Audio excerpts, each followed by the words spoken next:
Hello everyone. तो शुरू करते हैं फर्स्ट वर्ल्ड वॉर से। तो 1914 में फर्स्ट वर्ल्ड वॉर स्टार्ट हो गई। 1915 में डिफेंस ऑफ इंडिया एक्ट लिया है। हमने पढ़ा क्यों लेके आए, गदर मूवमेंट चल रहा था और फिर इनके यहाँ पे भी लगे पड़े थे, तो इसलिए ये ले आए डिफेंस ऑफ इंडिया एक्ट। 1916 में सबसे इम्पॉर्टेंट जो हुआ वो हुआ हमारा लखनऊ पैक्ट। लखनऊ पैक्ट मतलब कि लखनऊ सेशन हुआ।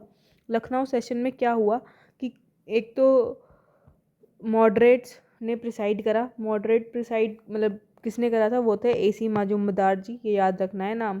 कि लखनऊ सेशन हुआ 1916 में, वो हमारे प्रिसाइड करा मॉडरेट लीडर ने, उस लीडर का नाम था AC मजूमदार। इसमें क्या डिसाइड हुआ कि भाई तिलक जी को रीएडमिनिस्टर कर लिया। तिलक जी से मतलब हमारा सारे एक्सट्रीम लोगों को जो भी थे उनको हमने एडमिनिस्टर कर लिया। ठीक है। अब लखनऊ पैक्ट किसे बोलते हैं? लखनऊ पैक्ट बोलते हैं कांग्रेस और मुस्लिम लीग में जो हुआ था। उसमें क्या हुआ, कांग्रेस ने भाई एक्सेप्ट कर ली सेपरेट इलेक्टोरेट की डिमांड, और ये इसके ऊपर काफ़ी क्रिटिसिज्म भी मिला, पर ठीक है। ये हुआ था, लखनऊ पैक्ट हुआ था मुस्लिम लीग के साथ, और लखनऊ सेशन में ये दोनों दोबारा से जो सूरत स्प्लिट हुआ था वो यहाँ ख़त्म होता है 1916 में। ठीक है। 1917 में मॉन्टेग्यू का डिक्लेरेशन आ जाता है। 1919 में आता है मॉन्टेग्यू और क्लेम्सफोर्ड का एक्ट, बट ये उससे पहले का डिक्लेरेशन है। पहले डिक्लेरेशन उसको अगस्त डिक्लेरेशन भी बोलते हैं क्योंकि अगस्त में आया था। ठीक है। इसमें सबसे इंपॉर्टेंट ये है कि सबसे पहली बार रेस्पॉन्सिबल गवर्नमेंट का वर्ड यूज़ करा था, और पहली बार हमें ये पता लगा कि भाई appointment of self government aim है ब्रिटिश पॉलिसी में इंडिया के लिए। कब है कब होगा ये नहीं, बट एक ये छोटा सा खुशी का माहौल उन्होंने दिया था कि हाँ भाई हम अटेन करवा देंगे सेल्फ गवर्नमेंट, ये हमारी पॉलिसी में है। अच्छा जी, थैंक यू जी। ठीक है। 1918 में वर्ल्ड वॉर वन हमारी सीज फायर हो गई। 1919 से होता है भाई धमाके ही धमाके। ठीक है। अब इन्होंने वर्ल्ड वॉर से दिमाग तो हट गया, अब ये इंडिया के ऊपर भाई जो टूट के पड़े हैं। रोलेट एक्ट इन्होंने पास कर दिया, और ये सबसे इसको तो पता नहीं क्या क्या ब्लैक एक्ट और ये सब है। ठीक है। रोलेट एक्ट को हम ये PYQ है कि इसको कौन सा एक्ट को क्या बोलते हैं, तो इसका नाम है एनार्किकल रिवोल्यूशनरी क्राइम एक्ट। ठीक है। अब ये जो इसके ऊपर इतने सारे PYQ हैं, ये सब PYQ में है। रोलेट एक्ट किसके उस पर आया था रिकमेंडेशन पे? सेडिक्शन कमेटी के रिकमेंडेशन पे आया था। ठीक है। क्लेम्सफोर्ड था हमारा वाइस रॉय शायद, या गवर्नर जनरल, जो भी। मॉन्टेग्यू था हमारा secretary of state. Vice Roy तो था ही नहीं ना जब। यस, तो हाँ सेक्रेटरी, तो गवर्नर जनरल हो गया हमारा ये क्लेम्सफोर्ड। अली जिन्ना, मदन मोहन मालवीय जी और मजान उल हक रिज़ाइन कर दिए इम्पीरियल लेजिस्लेटिव काउंसिल से इसके खिलाफ, मतलब इसके प्रोटेस्ट में। तो ये भी याद रखें, PYQ है, कुछ फालतू लिखा ही नहीं है मैंने। ठीक है। ठीक है क्या आशना, तू ही याद रख ले खुद पहले। ठीक है। 6 अप्रैल 1919। 6 अप्रैल 1919 क्या होता है? ऑल इंडिया हड़ताल होती है। गांधीयन रोलेट एक्ट के खिलाफ सत्याग्रह करते हैं। ठीक है। फिर जो हमारे सैफुद्दीन किचलू जी और सत्यपाल जी हैं उनको अरेस्ट कर लिया जाता है इसके खिलाफ हड़ताल के लिए। फिर अमृतसर में इसको देखा देखी अमृतसर में वायलेंस हो जाता है बहुत ज़्यादा। फिर अमृतसर के वायलेंस पे बात करने के लिए जलियांवाला बाग में लोग मिलते हैं, और लोग तो लोहरी बना रहे होते, बैसाखी बना रहे होते हैं, सॉरी बैसाखी बना रहे होते हैं, और यहाँ जनरल डायर आते हैं, और फिर वो जो होता है हम सबको पता है। तो 13 अप्रैल याद रखनी है। 13 अप्रैल 1919 में जलियांवाला बाग मैस्केर होता है। इसके प्रोटेस्ट में क्या क्या हुआ था? टैगोर साहब ने अपनी नाइटहुड रिनाउंस कर दी थी, और गांधी साहब ने जो थे वो केसरी हिंद अपना टाइटल जो है वो रिनाउंस कर दिया था। और हमने क्या पढ़ा था पहले, जमनलाल साहब ने NCM में अपना जो है वो करेंगे टाइटल राय बहादुर का, तो याद रखना है पहले वाला भी। 18 अप्रैल 1919 में क्या होता है? गांधी जी जो है वो रोलेट एक्ट को कॉल ऑफ कर लेते हैं। 1919 में हमारा अगस्त और सितंबर के बीच में गवर्नमेंट ऑफ इंडिया एक्ट भी आ जाता है। फिर ये इंडेमिनिटी बिल भी ले आते हैं, जिसे वाइट वॉशिंग बिल भी बोलेंगे लीडर्स हमारे। क्या होता है इसमें? ये काफ़ी ज़्यादा डिस्क्रिमिनेटरी एक्ट होता है। ठीक है। अब 1919 में जलियांवाला बाग के लिए एक हंटर कमीशन बैठता है। हंटर कमीशन में 3 इंडियन होते हैं जो ब्रिटिश के नॉमिनेटेड होते हैं, ब्रिटिश के ही वो होते हैं, मतलब काइंड ऑफ हितैषी। हरीलाल, जगत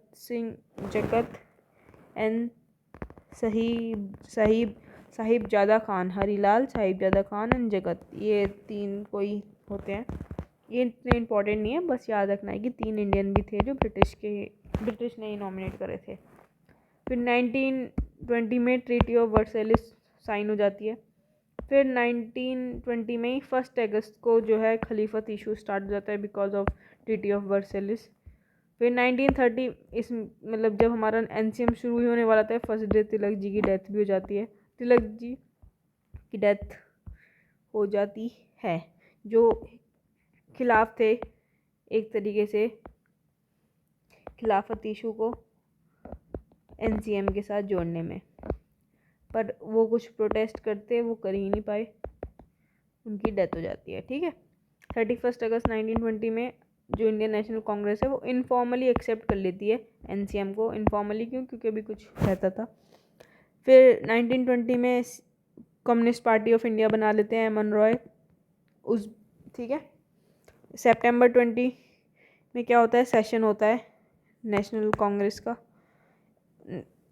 कैलकाटा सेशन, उसमें एनसीएम के ऊपर बात करते हैं। दिसंबर 1920 में नागपुर सेशन होता है, ये बहुत इंपॉर्टेंट है। नागपुर सेशन क्या होता है? नागपुर सेशन में एक्स्ट्रा कॉन्स्टिट्यूशनल स्ट्रगल वो एक्सेप्ट कर लेते हैं कि हाँ भाई हमें एक्स्ट्रा कॉन्स्टिट्यूशनल वे से स्ट्रगल करना है। कांग्रेस वर्किंग कमेटी बनाई जाती है एस्टेब्लिश, तो हमें यह इसलिए इम्पोर्टेंट है कि नागपुर 1920 में कांग्रेस वर्किंग कमेटी बनी 15 मेंबर्स की। प्रोविंशियल कांग्रेस कमेटी बनी, प्रोविंशियल जो लिंग्विस्टिक बेसिस पे बनी। ठीक है, उस वक्त लिंग्विस्टिक बेसिस पे प्रोविंशियल कांग्रेस कमेटी बनी थी, तो इस that's why Nagpur session is important. अब 1920 से हमारा जो है एनसीएम फॉर्मली शुरू हो जाता है, जो कि नागपुर में हुआ था, ये भी ठीक मतलब यही वाला सेशन। 1921 में अहमदाबाद सेशन होता है। अहमदाबाद सेशन में मौलाना हज़रत मोहिनी क्या करते हैं, वो Swaraj as freedom from all foreign control ये बोलते हैं। ये भी PYQ है, ऐसे नहीं डाला है। तो 1921 में जो अहमदाबाद सेशन होता है उसमें मौलाना हज़रत मोहिनी क्या दोबारा ये रिट्रेट करते हैं कि भाई स्वराज क्या है, स्वराज का मतलब है freedom from all foreign control. 1922 में चौरी चौरा हो जाता है, एनसीएम शुरू हो चुका है यहाँ पे। ठीक है, अब चौरी चौरा हम सबको पता है वायलेंट हो जाता है। फिर गांधी जी को अरेस्ट कर लेते हैं और फिर वो कॉल्ड ऑफ भी कर लेते हैं। गांधी जी को अरेस्ट क्यों किया जाता है? सेडिशन के, यंग इंडिया में सेडिशन वो लिखते जो भी हैं उसके ऊपर सेडिशन को लेके। फिर 1922 में स्वराजिस्ट एजेंडा, स्वराजिस्ट एजेंडा मतलब क्या है, CR दास जो हैं और मोतीलाल नेहरू और अजमल खान ये बोलते हैं कि भाई ये लेजिस्लेटिव काउंसिल का बॉयकॉट जो है इसे बंद करो, इसे पॉलिटिकली हम वैक्यूम क्रिएट हो रहा है। पर गांधी जी इसके खिलाफ थे और कुछ और लोग भी इसके खिलाफ थे। उनको हम क्या बोलते हैं? उनको हम बोलते हैं नो चेंजर। तो इसमें क्या हो जाता है, स्वराजिस्ट वर्सेस नो चेंजर शुरू हो जाता है। स्वराजिस्ट का डिमांड जो है 1922 में गया सेशन में रिजेक्ट कर देती है कांग्रेस।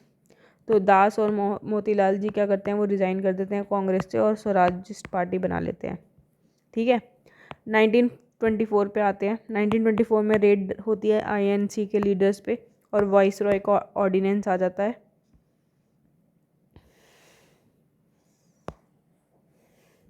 6 नवंबर 1924 गांधी जी फॉर्मली एंडोर्स कर देते हैं स्वराजिस्ट का एजेंडा कि चलो भाई कर लो, पर वेलफेयर और अपना कंस्ट्रक्टिव वर्क मत भूलना।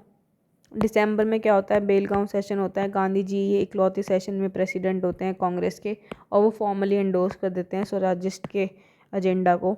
1925 में रेस्पॉन्सिविस्ट और वर्सेस नॉन रेस्पॉन्सिविस्ट आ जाता है। स्वराजिस्ट पार्टी के अंदर ही कुछ लोग इसमें बोलने लगते हैं कि ये हिंदू मतलब हिंदू के इंटरेस्ट को कर रही है प्रोपोगेट, तो उसकी वजह से कुछ लोग रेस्पॉन्सिविस्ट वर्सेस नॉन रेस्पॉन्सिविस्ट की लड़ाई हो जाती है और 1926 तक स्वराजिस्ट जो है वो फेड आउट ही हो जाता है। 1927 में हमारे साइमन कमीशन आ जाता है। अब हमें साइमन कमीशन तो याद रहता है 1927 में, पर एक और इम्पॉर्टेंट कमीशन आया था, वो था बटलर कमीशन, तो उसे देख लेते हैं। साइमन कमीशन हमको पता है जो एक्ट आया था 1919 का, मॉन्टेग्यू क्लेम्सफोर्ड, उसको रिव्यू करने के लिए आता है। ये एक्ट तो आई थिंक आपको अब तक याद ही हो गए होंगे। ये अब साइमन कमीशन की रिकमेंडेशन पे भी PYQ आ चुका है, बहुत सारी PYQ आ चुके हैं रिकमेंडेशन पे और एग्जाम्स में। तो रिकमेंडेशन क्या थी? एबॉलिशन कर दो डायरार्की की और रिस्पॉन्सिबल गवर्नमेंट बनाओ, प्रोविंसेस में ऑटोनॉमी दे दो उनको, और गवर्नर का जो है वो डिस्क्रिशन होना चाहिए। पर रिजेक्ट कर दिया कि पार्लियामेंट्री रिस्पॉन्सिबिलिटी नहीं होगी भैया जी कोई सेंटर पे गवर्नर की। थर्ड बोला कि सेपरेट इलेक्टोरेट लेके आएंगे। फोर्थ बोला कि आइडिया ऑफ फेडरलिज्म उन्होंने करा। फिफ्थ में बलूचिस्तान और ये नॉर्थ वेस्ट फ्रंटियर को अपना, हाँ तो हम ये पढ़ रहे थे कि सेपरेट इलेक्टोरेट बोला, आइडिया ऑफ फेडरलिज्म बोला, बलूचिस्तान और नॉर्थ वेस्ट फ्रंटियर को बोला कि भाई हम इसको लोकल लेजिस्लेशन बनाएंगे यहाँ पे। सिक्स और क्या बोला, सिंध और को सेपरेट कर देंगे बॉम्बे से, बर्मा को सेपरेट कर देंगे इंडिया से, मतलब सबको सेपरेट ही कर दो रीजनल, मतलब अब ये रीजनल बेसिस पे हमको बाल्कनाइजेशन करने का मतलब बिल्कुल प्लान था इनका कि यूनिटी ना आ पाए इंडिया में बिल्कुल। पर इसके ऊपर हमें पता है कि क्या हुआ, इसमें कोई भी इंडियन नहीं था। इसका रीज़न था कि हमने प्रोटेस्ट करे, ब्लैक फ्लैग्स प्रोटेस्ट करे और हमने बोला गो साइमन गो। इसका लाला लाजपत राय जी को हमारी लाठी पड़ गई इसके प्रोटेस्ट में और उनका डेथ हो गया।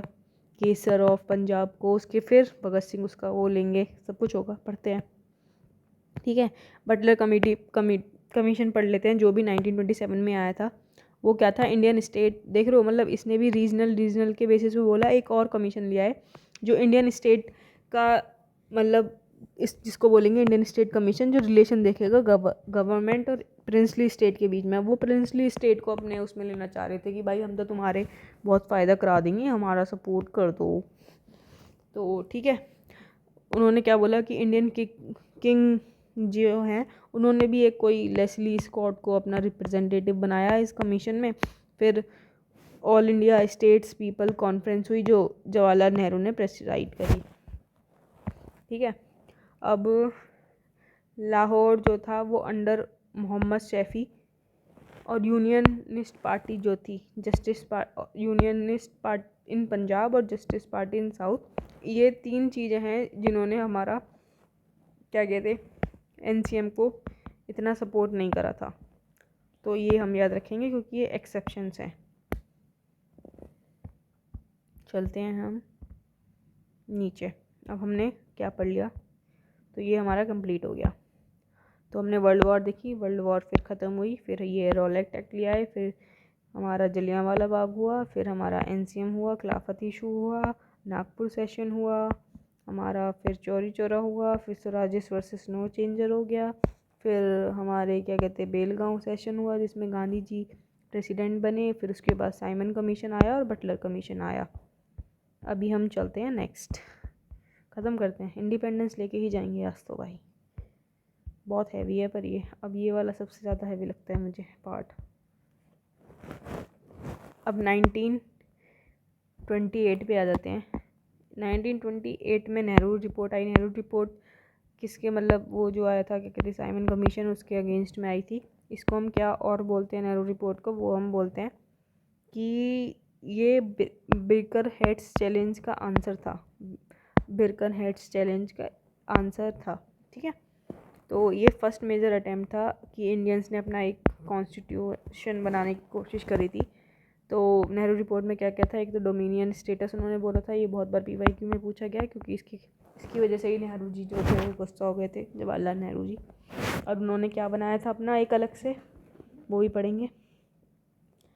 इंडिपेंडेंस ऑफ इंडिया लीग बनाई फिर नेहरू जी और बोस ने, इसके जब वो उन्हें पसंद नहीं आया ये डबल कि ये डोमिनियन स्टेटस क्यों मांग रहे हैं अभी भी, ठीक है।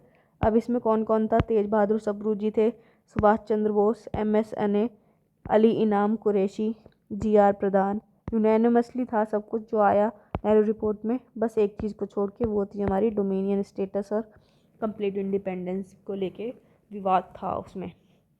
तो नेहरू रिपोर्ट आ गई 1928 में। फिर उसके बाद दिल्ली प्रपोजल आया जो कि फिर उसके बाद जिन्ना की 14 डिमांड्स आई। फिर अक्टूबर में 1929 में इरविन्स का डिक्लेरेशन आ गया जिसको हम दीपावली डिक्लेरेशन भी बोलते हैं। फिर 1929 नवंबर में क्या हुआ, दिल्ली का मैनिफेस्टो आया। दिल्ली मैनिफेस्टो क्या था, एक कंडीशन थी कि हम भैया राउंड टेबल कॉन्फ्रेंस तभी अटेम्प्ट करेंगे जब ये हमारी कंडीशन मानोगे। उसको बोला गया दिल्ली मैनिफेस्टो। कंडीशन क्या थी कि हमारा कॉन्स्टिट्यूशन बनाओ, डोमिनियन स्टेटस देना है तो अभी के अभी दो। कांग्रेस ने बोला कि मेजॉरिटी रिप्रेजेंटेशन होना चाहिए, पॉलिसी ऑफ कंसिलिएशन अभी के अभी बनाओ। फिर इरविन ने जो है ये दिल्ली मैनिफेस्टो को रिजेक्ट कर दिया। तो 1929 में लाहौर सेशन हुआ और ये सबसे इम्पोर्टेंट सेशन है। जवाहरलाल नेहरू ने इसको प्रिसाइड करा। उन्होंने बोला पूर्ण स्वराज 26 जनवरी 1930 को हम पूर्ण स्वराज डिक्लेयर कर देंगे। और इसमें क्या क्या और बोला ये भी इम्पोर्टेंट है, हमें सिर्फ यही पता रह जाता है कभी कभी। इस पे भी PYQ जो हुआ है कि भाई क्या क्या पूरा बोला, पूरा याद करो। तो राउंड टेबल कॉन्फ्रेंस हम बॉयकॉट करेंगे। कांग्रेस वर्किंग कमेटी जो है वो लॉन्च करेगी सिविल डिसओबीडियंस मूवमेंट, और फिर हम 26 जैन को हम वो कर देंगे पूर्ण स्वराज। फिर जनवरी 1930 आई, गांधी जी ने अपनी 11 पॉइंट का अल्टीमेटम दिया। ये 11 पॉइंट पे भी आ चुका है कि उन्होंने क्या क्या 11 डिमांड्स रखी थी। ठीक है, इसको भी देखेंगे, टेंशन मत लो। फिर अप्रैल 1930 में क्या है, नेशनल फ्लैग होस्ट कर दिया। नो चौकीदारी टैक्स, नो रेंट, कुछ मत दो, मतलब कि डांडी मार्च शुरू हो गया था। सिविल डिसओबीडियंस का फेस 1 और RT मतलब राउंड टेबल कॉन्फ्रेंस 1 भी हो गई थी विदाउट कांग्रेस। ठीक है, 1931 गांधी और इरविन पैक्ट हुआ। 1931 में गांधी और इरविन पैक्ट के बाद राउंड टेबल 2 कॉन्फ्रेंस हुई जिसमें कांग्रेस जाती है, पर होता कुछ भी नहीं। 1931 उससे पहले क्या हो जाता है, 1931 कराची सेशन होता है जिसमें कांग्रेस का रेजोल्यूशन आता है फंडामेंटल राइट्स के ऊपर और नेशनल इकोनॉमिक प्रोग्राम के ऊपर।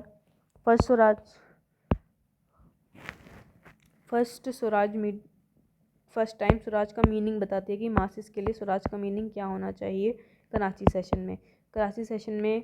अब जब हमें पता है कि गांधी इरविन पैक्ट में उन्होंने सारी डिमांड्स मान ली थी, पर 2 डिमांड्स रह गई थी। उसमें से एक डिमांड थी कि वो भगत जी और सुखदेव जी की वो नहीं मतलब फांसी नहीं रुकवा पाए थे। तो 6 डे बिफोर जो कराची सेशन था उससे 6 दिन पहले ही उनको एग्जीक्यूट करा गया। तो कराची सेशन में गांधी जी और सबका ब्लैक फ्लैग से नौजवान की सभा जो थी उसमें उनका वो हुआ। अब भगत सिंह अगर हमने अब यहाँ पे देख ही लिया है तो हम सीधा चलते हैं ऊपर और पहले भगत सिंह वाला पार्ट ही देख लेते हैं। तो जब हमने देखा कि 1924 में यहाँ पे जब NCM ख़त्म हुआ, 1924 में जब वैक्यूम चल रहा है तो यहाँ पे HRA बनती है। ठीक है, कानपुर में बनती है। बिस्मिल जोगेश चंद्र चैटर्जी और सचिन सान्याल जी इसको बनाते हैं अक्टूबर 1924 में। अगस्त 1925 में काकोरी रॉबरी हो जाती है। उसमें कौन कौन इन्वॉल्व होता है, बिस्मिल, अशफाकुल्ला, रोशन सिंह और राजेंद्र लहरी। ये नाम इम्पॉर्टेंट है, ये सब इम्पॉर्टेंट मतलब इन्वॉल्व होते हैं। फिर भगत जी जो हैं वो नौजवान भारत सभा पंजाब की बना देते हैं। सितंबर 1928 में क्या होता है, HRA को सोशलिस्ट और इसमें ऐड हो जाता है, HSRA कर देते हैं। फिरोज शाह कोटला दिल्ली में होता है ये। ठीक है, और जी आज़ाद जी जो हैं वो यहाँ पे अपना मार्टर हो जाते हैं, शायद यहाँ पे होते हैं या फिर आगे होंगे सॉरी। 1929 में सॉन्डर्स का असैसिनेशन होता है और जी शहर पंजाब लाला लाजपत राय की लाठी चार्ज की वजह से डेथ हो जाती है, क्योंकि हमें पता है यहाँ पे साइमन कमीशन आ जाता है बीच में और फिर उसकी वजह से जो भी होता है। फिर 1929 में डेथ की वजह से भगत जी जो है लेजिस्लेटिव बॉम्बिंग करते हैं। ठीक है, उसमें भगत सिंह और बख्तुकेश्वर दत्त इन्वॉल्व होते हैं। ये किसके अगेंस्ट भी होता है, पब्लिक सेफ्टी एक्ट और ट्रेड डिस्प्यूट बिल के अगेंस्ट होता है ये वाला। फिर दिसंबर में इरविन असैसिनेशन अटैम्प्ट होता है चंद्रशेखर आज़ाद के द्वारा। चंद्रशेखर आज़ाद जी फिर अपने आप को गोली खुद ही मार देते हैं, वो वाला जो हमें पता है अल्फ्रेड पार्क के ऊपर, जिसको अब हम बोलते हैं आज़ाद पार्क। 1931 में 23 मार्च को लाहौर कॉन्स्पिरेसी केस होता है जिसमें भगत सिंह, राजगुरु और सुखदेव जी इन्वॉल्व होते हैं। और इसकी ही केस की बात हम कर रहे हैं जिसमें गांधी और इरविन पैक्ट में वो बचा नहीं पाते इनका जो फांसी है, और उसकी वजह से कराची सेशन से 6 दिन पहले ही इनको फांसी मिलती है और उसकी वजह से ब्लैक फ्लैग। तो अब हम चलते हैं यहाँ पे सीधा और कनेक्ट करते हैं अपनी टाइमलाइन को। ठीक है, तो कराची सेशन और ये सब याद रखेंगे, अब याद हो जाएगा। 1932 में राउंड टेबल कॉन्फ्रेंस 3 होती है, वो भी कांग्रेस के बिना ही हो जाती है। फिर जो सिविल डिसोबीडियंस मूवमेंट है, फेज़ 2 का स्टार्ट करते हैं वो इस सब के बाद, क्योंकि हमें पता है राउंड टेबल कॉन्फ्रेंस 2 में भी कुछ नहीं होता। गांधी जी गुस्से में आ जाते हैं वापस, बोलते हैं कि civil disobedience movement phase 2 start करो, पर ऐसे थोड़ी है भाई, कभी भी बंद कर दो, कभी भी शुरू कर दो अब। तो इसलिए फेल हो जाता है वो, इतना सपोर्ट नहीं मिल पाता। और फिर सिविल मार्शल लॉ भी आ जाता है, उसकी वजह से कांग्रेस को बैन कर देती है। ये फर्स्ट टाइम था, कांग्रेस बैन हो जाएगी अब। फिर पूना पैक्ट आता है, अंबेडकर और मदन मोहन मालवीय साहब के बीच में पूना पैक्ट होता है। पूना पैक्ट क्यों होता है? क्योंकि मैकडोनल्ड का अकॉर्ड आ जाता है, उसको हम क्या और बोलते हैं, लोथियन कमेटी या इंडियन फ्रेंचाइज कमेटी। इसमें वो सेपरेट इलेक्टोरेट की बात करते हैं। 1933 में फिर जब कुछ हो ही नहीं रहा, फेल ही हो गया है, तो सिविल डिसोबीडियंस मूवमेंट सस्पेंड हो जाता है। सिविल डिस मतलब फिर उसको विड्रॉ कर लेते हैं 1934 में, और गांधी जी रिज़ाइन ही कर लेते हैं, भैया मैं अब रिज़ाइन कर रहा हूँ कांग्रेस से, अब मुझसे पॉलिटिक्स मत करवाओ, अब मैं जनसेवा करूँगा। और फिर वो इसी बीच में जब पूना पैक्ट और ये जब फास्ट पे रहते हैं, इसी बीच में वो हरिजन वगैरह सब शुरू करते हैं। उससे पहले वो मतलब ऐसा कुछ उन्होंने शुरू नहीं करा था। इसी बीच में वो अनटचेबिलिटी के ऊपर लड़ेंगे, हरिजन वरिजन करेंगे, ठीक है। फिर उसके बाद क्या होता है, कांग्रेस सोशलिस्ट पार्टी बनती है, फेमिनिज्म और मार्क्सिज्म के ऊपर होती है। इसके ऊपर भी PYQ आ चुका। देखो फेमिनिज्म वही है जो हमने एनी बेसेंट से इंक्लूडेड होकर पढ़ा था। इसमें कौन कौन था? जयप्रकाश नारायण और आचार्य देव प्रेसिडेंट होते हैं, जयप्रकाश नारायण जी कोऑर्डिनेटर होते हैं। और ये ब्रिटिश मतलब ये ऐसा था, ये उसको सपोर्ट करते थे ना सोशलिस्ट को, तो ये ब्रिटिश लोगों के एकदम खिलाफ जाके सब कुछ की हटा दो, कंप्लीट इंडिपेंडेंस की बात नहीं कर रहे थे ये थोड़ा कभी कभी वायलेंस भी चाहते थे, नॉन वायलेंस भी चाहते थे, ऐसा कुछ था, बट इनका मेन मोटिव सोशलिज्म था। 1935 में वो गवर्नमेंट ऑफ इंडिया एक्ट ले आती है 1935, जो हिंदू महासभा होती है, नेशनल लिबरल फाउंडेशन जो होती हैं वो इसके फेवर में होती हैं, ठीक है। तो इसको हमने किसी ने पसंद नहीं करा था, कांग्रेस सब इसके अगेंस्ट थे, बट जो हिंदू महासभा होती है और नेशनल लिबरल फाउंडेशन जो होती है वो इसको फेवर करते हैं कि हाँ भाई सही है, सपोर्ट कर देते हैं। 1936 में लखनऊ सेशन दोबारा होता है और 1937 में फैजपुर होता है। अब इसमें क्या है, इलेक्शन फाइट होती है, कांग्रेस इलेक्शन लड़ता है 11 उसमें, और परफॉर्मेंस क्या है उनकी, मतलब 716 सीट 1100 कुछ में से कांग्रेस को ही आती हैं, तो मतलब ऑल जगह मेजॉरिटी बना लेती हैं, बस इन जगह को छोड़ के। ये भी PYQ आ चुका है कि कहाँ पे मेजॉरिटी नहीं बना पाई थी कांग्रेस, तो ये भी याद करेंगे। तो अब फिर नॉर्थ वेस्ट फ्रंटियर पंजाब और सिंध, ठीक है। अब मतलब असम और Bengal, Assam Bengal, north west frontier Punjab और सिंध, आंसर पंजाब था उस वाले PYQ में, ठीक। 1938 में हरिपुर सेशन होता है। अब ये भी बहुत इंपॉर्टेंट हो जाता है, हरिपुर सेशन और त्रिपुरी सेशन। इसमें क्या होता है, इसमें होता है बोस वर्सेस गांधी। हरिपुर सेशन में क्या होता है कि बोस हमारे यूनानिमसली प्रेसिडेंट बन जाते हैं, तो वो तो थोड़े रेडिकल थे, मतलब वो तो वायलेंस चाहते थे और ये सब, तो वो और 1938 में प्लानिंग कमेटी भी सेटअप कर देते हैं बॉस।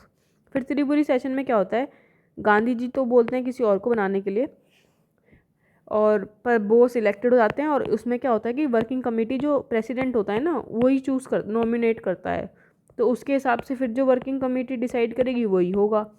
तो अब जो मतलब बोस का एजेंडा होगा उसके हिसाब से ही होगा, पर गांधी जी और बोस की आइडियोलॉजी में डिफरेंसेस था, तो इसलिए गांधी जी फाइट करते हैं, बट वो उनका जो रिप्रेजेंटेटिव होता है, पत्ता भाई थे शायद, वो हार जाते हैं, ठीक है। बट फिर उनकी तबीयत ख़राब हो जाती है बॉस की, तो वो खुद ही रिज़ाइन कर देते हैं, और बॉस जो है फिर फॉरवर्ड ब्लॉक बना लेते हैं अपना कांग्रेस से अलग, मतलब कांग्रेस के अंडर ही, बट अपना खुद से फॉरवर्ड ब्लॉक बना लेते हैं। फिर 1939 में वर्धा रिजोल्यूशन आता है, जवाहरलाल नेहरू। इसमें क्या होता है, वॉर, अब देखो यहाँ से वॉर शुरू हो गई फिर से। अब जो लिलिंद को था इस वक्त, जो था वो लिलिंद को था, उसने बिना पूछे इंडिया को ही बोल दिया कि इंडिया भी इन्वॉल्व है हमारा World War II में, बट तो इससे सब बहुत नाराज़ हो गए कि भाई ऐसे कैसे तुम हमसे बिना पूछे। तो उन्होंने क्या कहा कि कांग्रेस ने 2 शर्तें दी कि भाई अभी के अभी डोमिनियन दो और ये सब, तो लिलिंगो ने एटीट्यूड इतना, नहीं भाई हम नहीं करेंगे, तो वर्धा रिजोल्यूशन आया, कांग्रेस ने सारी ऑल मिनिस्ट्रीज से रिज़ाइन कर दिया जो इन्होंने अभी यहाँ जीती थी, बनाई थी। फिर 1940 में रामगढ़ सेशन हुआ। रामगढ़ सेशन में गांधी ने मतलब गांधी क्या ने, कांग्रेस ने बोला कि गांधी जी शुरू कर सकते हैं जब उनको जैसे करना है, और सिर्फ अब हम सिर्फ कंप्लीट इंडिपेंडेंस ही करेंगे, भाड़ में जाए डोमिनियन। अब नहीं हम इनको बोलेंगे कि भाई डोमिनियन दे दो, ठीक है। फिर उसके बाद बस अभी तो इतना ही है। अब हम पढ़ लेते हैं यहाँ पे कुछ कुछ इम्पोर्टेंट चीज़ें। एक सेकेंड रुको। तो 11 डिमांड जो हमने अभी नीचे गांधी जी की पढ़ी वो देख लेते हैं एक बार। मैंने बताया था ना गांधी जी ने 11 डिमांड मांगी थी, फिर वो इरविन ने मना कर दी थी। फिर उसके बाद गांधी इरविन पैक्ट हुआ था तो इरविन ने सारी मांगी पर कुछ नहीं दो नहीं मानी थी। तो उनमें से क्या था कि भाई 50% एक्सपेंडिचर कम करो अपना आर्मी पे से, और सीआईडी को रिफॉर्म करो, पोस्टल बिल को एक्सेप्ट करो, आर्म्स एक्ट मैंने पहले ही बोला था आर्म्स एक्ट में चेंज लाओ, हमारे पॉलिटिकल प्रिजनर्स को रिलीज़ करो, फिर एक्सचेंज रेशो कम करो, टेक्सटाइल प्रमोशन करो, कोस्टल शिप इंडियाज के लिए रिजर्व करो, लैंड रेवेन्यू 50% से कम करो, सोल टैक्स हटाओ। ये 11 कुछ डिमांड्स थी। और जब हमने देखा कि उन्होंने सिविल डिसोबीडियंस मूवमेंट चलाया था, तो सिविल डिसोबीडियंस मूवमेंट में ना कुछ ये था कि हर स्टेट में कुछ लीडर्स थे, उन्होंने लीड करा था जब सोल टैक्स और ये सब। तो उसमें भी हमें PYQ में तमिलनाडु में आ चुका है कि तंजौर कोस्ट पे किसने शुरू करा था, वो थे राजा गोपालाचारी। तो अब तमिलनाडु तंजौर कोस्ट पे आ चुका है, तो मालाबार कोस्ट पे भी आ सकता है ना। तो उसमें किसने शुरू करा था? के कलप्पन वाइकोम सत्याग्रह के नाम से। आंध्र प्रदेश में सिबी राम्स एक शुरू हुआ था, जो थे मिलिट्री स्टाइल के कैंप्स लगते थे। उड़ीसा में गोपाल बंधु चौधरी ने शुरू करा था। असम में कुछ इश्यूज थे बट एक कनिंगम सर्कल पे स्ट्राइक हुई थी। बंगाल में बोस ने और सेनगुप्ता जी ने, और बिहार में जो था अंबिका सिंह सिन्हा ने, और छोटा नागपुर में बोंगे मांझी और शोमता मांझी ने, ठीक है। अब एक बॉम्बे मैनिफेस्टो भी आया था 1936 में ही। बॉम्बे मैनिफेस्टो जो हम इकोनॉमी में पढ़ते हैं शायद, ये प्लानिंग कमीशन से रिलेटेड। बॉम्बे मैनिफेस्टो में क्या था कि 1936 में 21 बिजनेसमैन ने बोला कि हमें भाई ये तुम जो नेहरू के सोशलिस्ट आइडिया है ना, हम इनसे बहुत खिलाफ हैं, क्योंकि दे आर बिजनेसमैन ना, तो वो तो खिलाफ होंगे ही, सॉरी, ठीक है। भाई अन अकेडमी कॉल करती रहती है, मतलब दिमाग ही ख़राब कर रखा है। इतने कॉल तो मतलब मेरे रिचार्ज कराने का जो फ़ायदा है बस इन्हीं से हो रहा है, सपोर्टेड बाय। और सारे बिजनेसमैन सपोर्ट करेंगे जब उनके फ़ायदे की बात होगी, तो बस ये बोला। फिर नेहरू रिकमेंडेशन दी, तो ठीक है यार, जब नेहरू रिपोर्ट आई थी उसमें कुछ रिकमेंडेशन थी, वो तो आपको याद ही होंगी, ठीक है। अब हम पढ़ेंगे लास्ट, चलो इसको भी बस यहीं ख़त्म करते हैं। लास्ट इंडिपेंडेंस वाला नेक्स्ट में देखेंगे, जिसमें फुल एनर्जी से मैं भी पढ़ा पाऊँगी। तो 1928 से 1947 तक हमें आना है, बहुत काम है इसमें पर, क्योंकि बहुत हैवी है ये स्लाइड, ठीक है। ओके।